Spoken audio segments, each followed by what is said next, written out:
Karen hated my porch swing, and she never expected what came next. What started as a simple piece of outdoor furniture quickly turned into one of the biggest battles my neighborhood had ever seen. And by the time it was over, the very thing she tried to destroy had become the most popular spot on the entire block. It all began with a small upgrade I made to my front porch. I had installed a wooden swing, nothing extravagant, just a sturdy bench-style seat with chains anchored to the overhead beam. For me, it was perfect, a quiet place to drink coffee in the morning and watch the sunset in the evening. But for Karen, my next-door neighbor and self-proclaimed protector of community standards, it was an eyesore. She didn't waste time letting the HOA know about her concern. Within a week, I received a letter stating that my swing was not in compliance with community guidelines. According to them, it was unsightly and inconsistent with neighborhood aesthetics.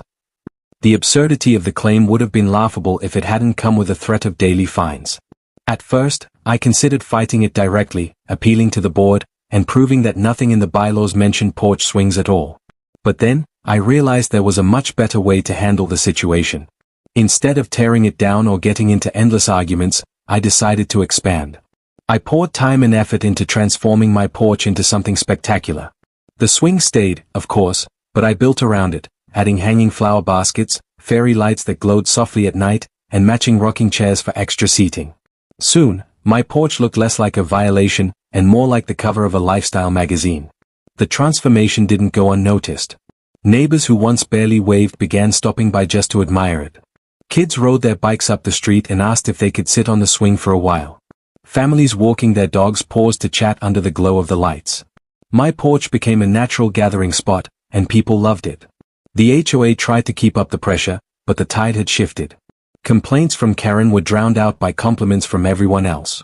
Homeowners began writing emails in my defense, pointing out how my porch actually increased the neighborhood's appeal. Some even started asking me for tips to upgrade their own.